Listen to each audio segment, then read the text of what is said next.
दिल्ली के दिल में है क्या? दरअसल इसके लिए हम चलेंगे लोगों के पास भी, और खास तौर से वही जंतर मंतर, और उसी जगह आपको लिए चलेंगे जहां से एक वक्त आंदोलन शुरुआत हुई थी और उसके बाद राजनीतिक दल बना। राजनीतिक दल दिल्ली में सत्ता में आ गया और उस सत्ता में 30 दिन यानी 1 महीना पूरा हो रहा है। 28 तारीख और आज 27 तारीख।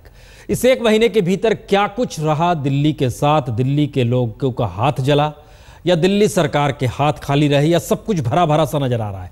सब कुछ आपको बताएंगे और बातचीत भी होगी। और इन सब के बीच एक सवाल हर किसी के जहन में कि इस देश का मिजाज कम से कम अरविंद केजरीवाल या कहें दिल्ली के मुख्यमंत्री को लेकर क्या सोचता है, हम एक नज़र उस पर डालेंगे। उसके बाद आपको जंतर मंतर भी लिए चलेंगे और तमाम लोगों से बातचीत करने के लिए वहां पर हमारे सहयोगी भी रहेंगे। लेकिन उससे पहले एक हम आपको लगता है दिखा दें, पन्नों को पलटते हुए आप प्रदेश का मिजाज जो निकल कर आया था वो दिखाना जरूरी है, क्योंकि लगभग अगर चुनाव का मौका हो जाए तो 5 सीट दिल्ली की लोकसभा की जो मिल सकती है वो है 8% वोट मिल सकते हैं। और 8% वोट जो है ये पूरे देश का मिजाज है, लेकिन 40% वोट दिल्ली में मिल जाएगा, दिल्ली में 5 सीट मिल जाएगी। इसका एक मतलब बहुत साफ है, इन 30 दिनों में जो भी आम आदमी पार्टी ने काम किया है उसका कहीं ना कहीं एक असर लोकसभा के चुनाव में भी दिल्ली में पड़ेगा। उत्तर प्रदेश की स्थिति यह है कि दरअसल उत्तर प्रदेश को लेकर जो भी कयास आम आदमी पार्टी लगाते रह जाए, लेकिन 1 सीट से ज्यादा नहीं मिलेगी और वहां 6% वोट। मतलब बहुत साफ है कि उत्तर प्रदेश में आम आदमी पार्टी का नंबर जो है वो 7वां नंबर आता है। कांग्रेस, बीजेपी, समाजवादी पार्टी, मायावती, ये एक पूरी फहरिस्त होने के बाद 7वें नंबर पर आता है। महाराष्ट्र में भी कमोवेश मुंबई के आगे शायद बढ़ नहीं पा रही है आम आदमी पार्टी, ये उसका एक नज़ारा है, क्योंकि 5% वोट, 1 सीट। और मुंबई में एक पहचान जरूर है आम आदमी पार्टी की, तो क्या एक मुंबई की कोई सीट जीत जाएगी या नहीं जीतेगी? 1 सीट यहां पर जीते। हरियाणा को लेकर बहुत कयास लगाया जा रहा है। विधानसभा की तैयारी आम आदमी पार्टी ने कर दी है, लेकिन सवाल यहां पर लोकसभा चुनाव का था, तो 21% वोट, ये वोट की तादाद बहुत बड़ी है।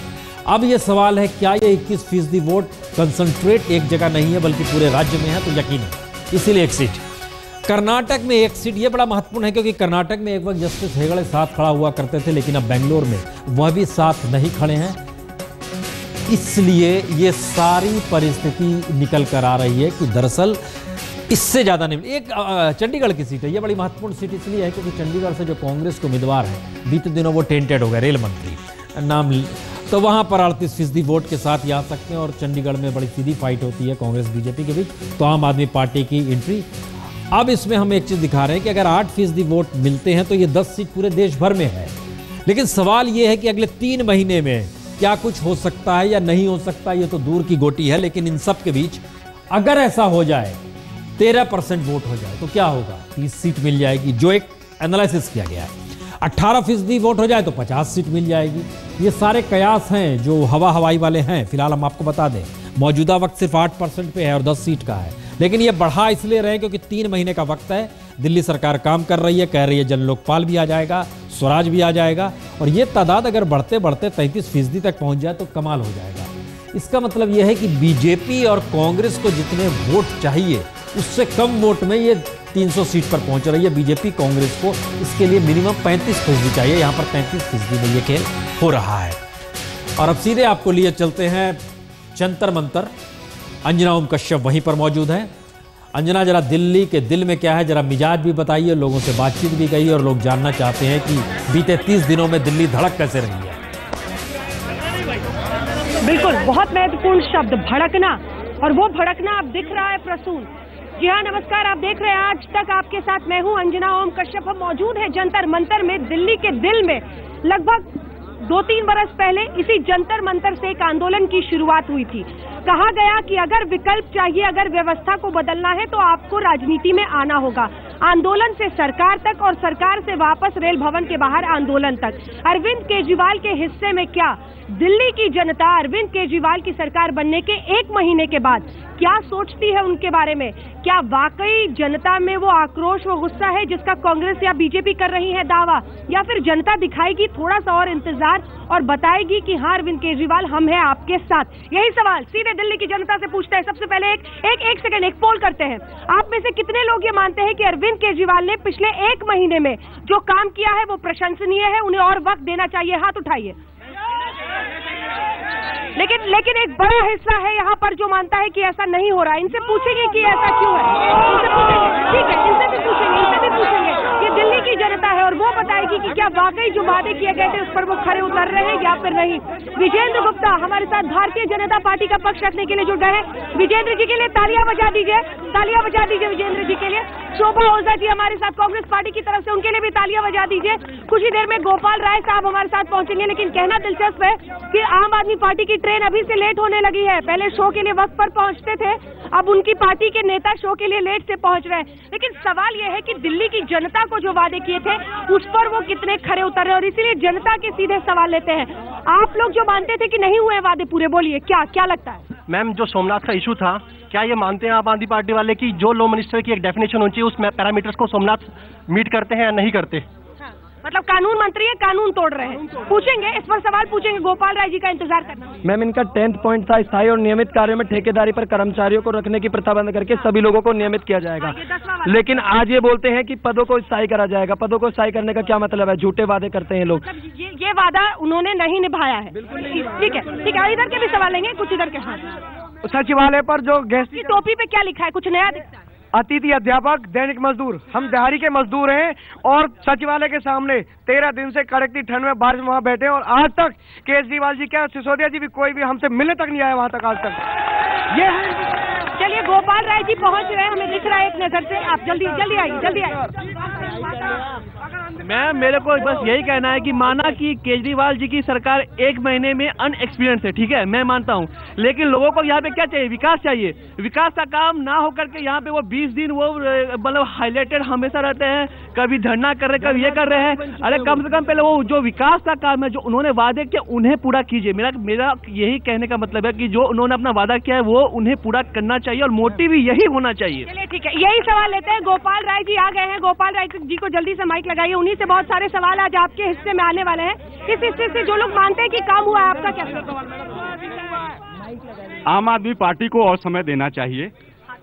अच्छा, सॉरी, आम आदमी पार्टी को और समय देना चाहिए। बीजेपी और कांग्रेस के लोगों को ये सोचना चाहिए कि ये पार्टी आंदोलन से निकली हुई है और आंदोलन से निकली हुई नए लोग हैं और नए लोग आए हैं।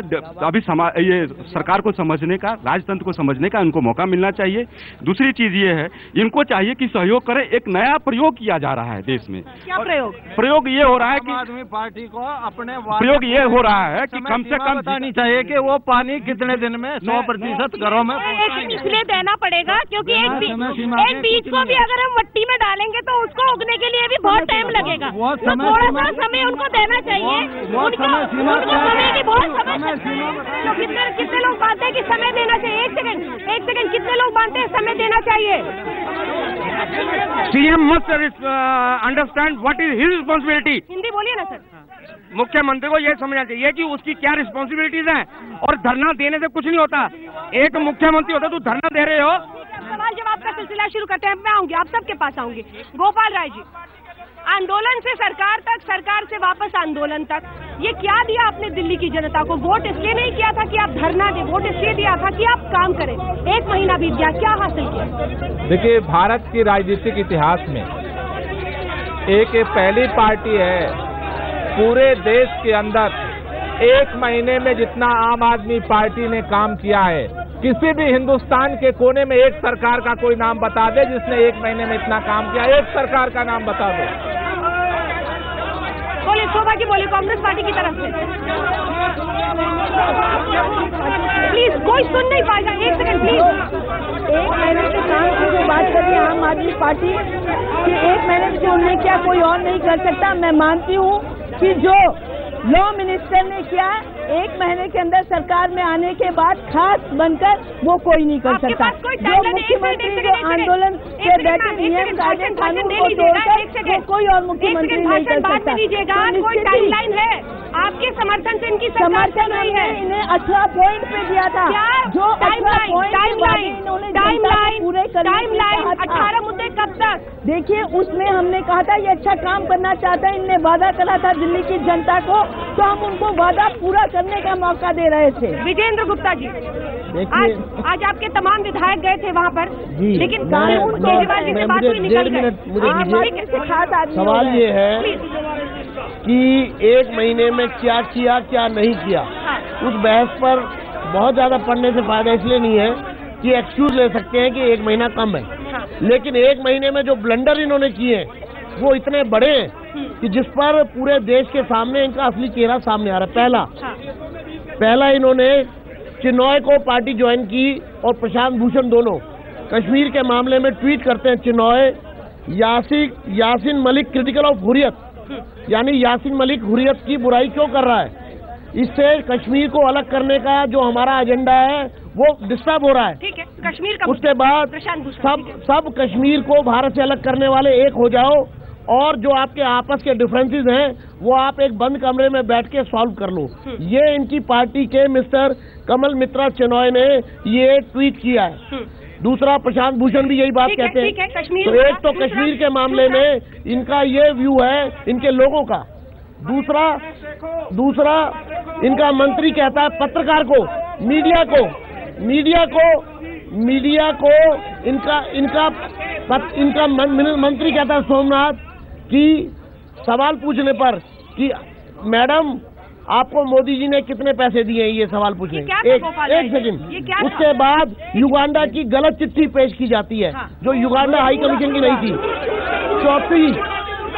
चौथा, कैबिनेट सरकार धरने पर बैठती है लेकिन उसके पीछे झाड़ू लेकर इनके कार्यकर्ता जब केजरीवाल बोलते हैं तो झाड़ू लेकर के खड़े हो जाते हैं कि पूरा देश उनका निशान देखे।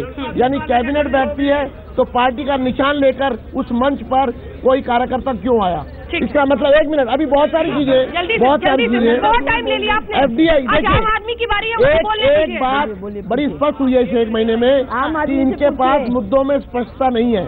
एक कहता है FDI रिटेल में होना चाहिए, एक कहता है FDI रिटेल में नहीं होना चाहिए। फिर उसके बाद जनता दरबार इन्होंने अगर 1 महीने में किया है तो ये काम किया है कि जनता से नहीं मिलेंगे। मैं पूछना चाहता हूँ केजरीवाल जी से, 1 महीने में वो कितनी जनता से मिले, आपसे मिले? आज इस जंतर मंतर की इस भीड़ में आप देख लीजिए, एक भी आदमी टोपी लगा के नहीं है। आज से 15 दिन पहले सभी लोग टोपी लगाए थे। इससे ये लगता है कि इन लोगों के प्रति देश के अंदर बड़ा विरोध है। ये सवाल कहा था, इसमें सवाल बोलिएगा प्लीज, राय मत दीजिएगा। ये सिर्फ झूठ की बुनियाद पे ये पार्टी काम कर रही है। क्या झूठ? मैम, सिर्फ लॉलीपॉप ये पार्टी दिखाती है कि मैं ये करूंगा, वो करूंगा, पानी फ्री करूंगा, बिजली फ्री करूंगा।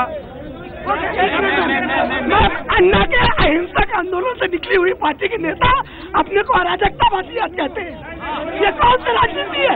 इनका एकमात्र मकसद सत्ता के रथ पर पहुंचना है।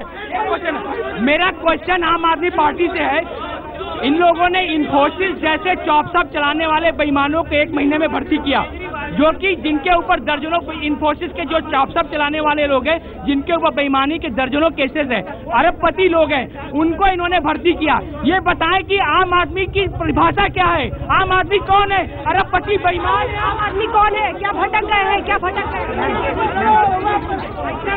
मैडम, ये है कि इन्होंने ऐसा काम किया, 10 महीने से बिजली का वो कटा हुआ था कि हम आकर वो कर देंगे। हम जब 300 रुपये नहीं दे पा रहे थे, 50,000 रुपये कहाँ से दे? अगर हम कर्मचारी के साथ झगड़ा करेंगे, हम अंदर जाते हैं, उसको मारते तो हम उम्र कैद जाते हैं, और ये हमारे पास आते नहीं, हम इनको जूते लेके पड़ेंगे तो भी हम अंदर जाएंगे। हमारे बच्चे तो सड़क पे आ गए ना, ये झूठे हैं, 1 नंबर के झूठे। गोपाल राय जी, इससे पहले हम शो करते थे तो सबसे ज्यादा तालियां आपके लिए बजती थी, आज सबसे ज्यादा गुस्सा दिख रहा है। मुस्कुरा जरूर रहे हैं लेकिन क्या इस गुस्से को समझ पा रहे हैं? एक बार अगर इन सारे चेहरों के पीछे का कनेक्शन आपको समझ में आ जाएगा तो सारा कुछ समझ में आ जाएगा आपको। पहली बात क्या कहना चाहता हूं, मेरा सवाल सिर्फ ये है, आम जनता पर आप किसी का टैग नहीं लगा सकते। आम आदमी के नाम पे राजनीति कर रहे हैं वो अलग बात है, लेकिन यहाँ पे सब आम आदमी है, आप किसी का टैग नहीं लगा सकते। देखो, मैं 2 बात कहना चाहता हूँ। दिल्ली के अंदर और पूरे देश के अंदर आम आदमी की जो भ्रष्टाचार के खिलाफ मुहिम शुरू हुई है, इससे बहुतों को बेचैनी पैदा हुई है। दिल में दर्द है, चारों तरफ से एक कोशिश हो रही है। 15 साल में जो काम नहीं हुआ वो 1 साल में हिसाब किताब मांगा जा रहा है। 5 राज्यों का चुनाव हुआ है, 4 राज्यों में दूसरों की सरकार बनी है, 1 राज्य में आम आदमी पार्टी की सरकार बनी है। उन 4 राज्यों का काम एक तरफ ला करके रखो और एक तरफ आम आदमी का काम ला करके रखो। तो पहले से थी ना, आपकी नहीं बनी है, उनकी तो पहले से थी। लेकिन ये सवाल तो है, ये धरना दे रहे अपनी सरकार से नहीं पूछ रहे क्या किया 4 राज्यों में? थी आपकी सरकार के बारे में। मैं तो पहले कह रहा हूँ 1 महीने के लेखे जोखे पर मैं चर्चा नहीं कर रहा, लेकिन 1 महीने में जो उल्टे काम किए हैं, जो लोगों के सामने असली चेहरा आया है, मैं उसकी बात कर रहा हूँ। अगर आपके मंत्री भारतीय अधिकारी कहीं जाकर शिक्षा ग्रहण कर सकता है, ये 90% आरक्षण के लिए जिला के छात्रों को शिक्षा तो नहीं करेंगे। ये दिल्ली के लिए जो आरक्षण की बात शिक्षा मंत्री कर रहे हैं, उस पर ये लोग गुस्सा कर रहे हैं। दिल्ली के लिए आरक्षण, दिल्ली के बच्चों के लिए आरक्षण यहाँ के कॉलेजेस में। अच्छा, इस दिल्ली के अंदर 50% बिजली का दाम कम हुआ, कोई साथ देने को तैयार है? 700 लीटर पानी मिला, कोई साथ देने को तैयार है? महिलाओं के आरक्षण के, महिलाओं की सुरक्षा मैं कुछ रवि से कहता हूँ हम आदमी से कि ये लोग आने वाले यूथ के लिए एक बिल्कुल गलत डायरेक्शन दे रहे हैं। क्या डायरेक्शन? धरना और शोर मचाना और पब्लिक को डिस्टर्ब करना, पूरा रोड जाम कर देना।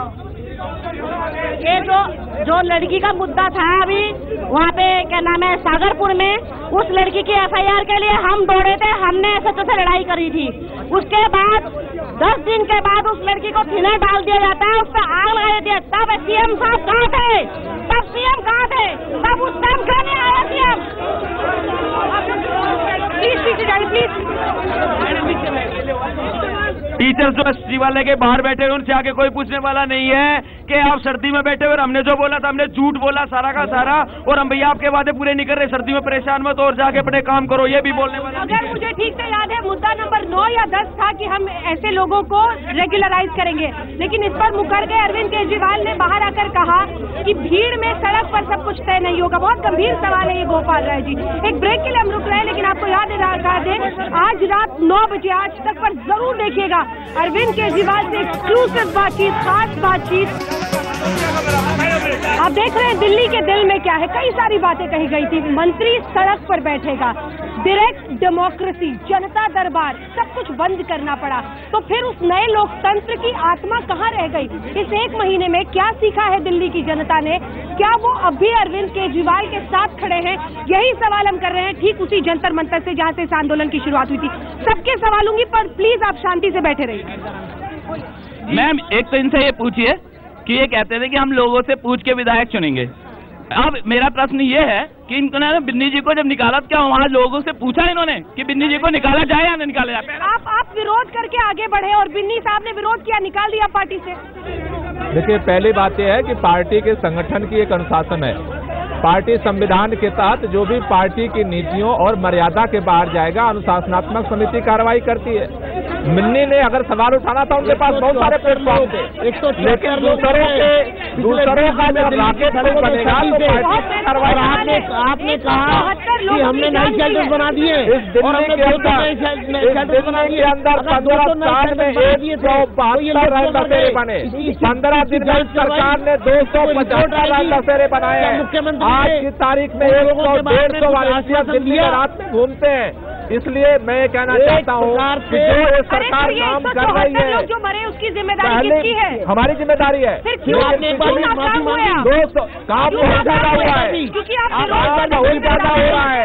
जो लोग मामले को दबाया जा रहा है, नाक की लड़ाई बना रहे हैं आप, पूरे मामले को दबाया जा रहा है। देखिए, मैं ये कहना चाहता हूँ कि जो काम बिजली का माफ करने का काम, पानी का काम, सुरक्षा का काम, रेल बसेरा बनाने का काम और बिजली कंपनियों के ऑडिट करने का काम, बिजली के वालों में ऑटो बढ़ाने का काम, जो काम आम आदमी पार्टी ने किया है, मैं यही कहना चाहता हूँ। के खिलाफ क्या किया? सरकारी गृह में मर रहे हैं, ऐसा क्यों? इसलिए बरसों की जंग लगी व्यवस्था एक दिन में ठीक नहीं हो जाती।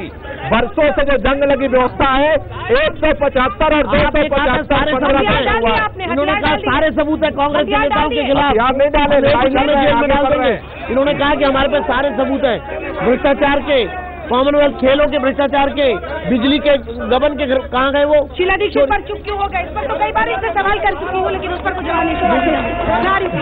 दिल्ली लोकपाल, जन लोकपाल की बात करके आई थी आप पार्टी महिला सुरक्षा की बात करके आई थी। महिला सुरक्षा के लिए क्या किया? जो इन्होंने कहा था कि सुरक्षा दल बनाए जाएंगे। कोई तैयार नहीं है। गृह मंत्री साहब है, तैयार ही नहीं है दिल्ली पुलिस देने को। वो कहते हैं मेरी सरकार है और मैं दूसरे के पास जाता हूँ। क्या मुख्यमंत्री का ये दायित्व है कि 144 जहाँ लगी वहाँ हड़ताल करेंगे? क्या लॉ मिनिस्टर का ये दायित्व है कि वो लॉ को अपने हाथ में लेंगे और लॉ की धज्जियां उड़ाएंगे? क्या लॉ मिनिस्टर लॉ की धज्जियां उड़ाते हुए युगांडियन महिलाओं के घर रात में रेड करेंगे 3 बजे? कुछ लोगों के सवाल है। मेरा सवाल बीजेपी से है। नरेंद्र मोदी जी कहते हैं मुझे 60 महीने दीजिए, मैं देश को शांति दूंगा, सुख दूंगा। तो क्या हम इन्हें 60 महीने, मतलब 60 महीने नरेंद्र मोदी जी मांग रहे हैं, तो इनको क्या 30 महीने भी नहीं मिलने चाहिए सरकार? हमने कब मना किया है? हम बिल्कुल मैंने जहाँ से शुरू की थी चर्चा, मैंने पहले ही कहा है, लेकिन इस 1 महीने में जो इन्होंने गलतियां नहीं, जानबूझकर देश के सामने जो अपना चेहरा प्रस्तुत किया। I am an anarchist. जब वो कहते हैं मैं अराजकतावादी हूँ, जब वो कहते हैं कि रिपब्लिक डे क्या होता है, और ये तो एंटरटेनमेंट है। आम आदमी पार्टी ने आज तक कश्मीर के मुद्दे पर कुछ नहीं बोला। वो उनका जब मर्जी जब बोल देते हैं कि कश्मीर को अलग कर दो, देश का विभाजन कर दो। आज जब भी मर्जी जब कर देते हैं, इनको कुछ वो स्टैंड कुछ आज तक नहीं हुआ। क्यों गैर जिम्मेदाराना बयान देते हैं कश्मीर जैसे मुद्दे पर आपके नेता? देखिए, जितने भ्रष्टाचारी है उनके पेट में दर्द होता है ना, कश्मीर पहुंच जाते हैं। कश्मीर देश का अभिन्न हिस्सा है और अभिन्न हिस्सा रहेगा, लेकिन भ्रष्टाचारी नहीं छोड़े जाएंगे। आपके सुनवाई को क्यों लिया आपने?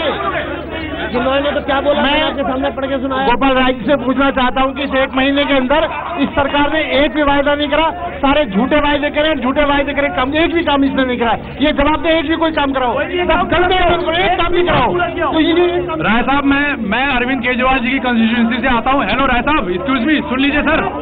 हेलो।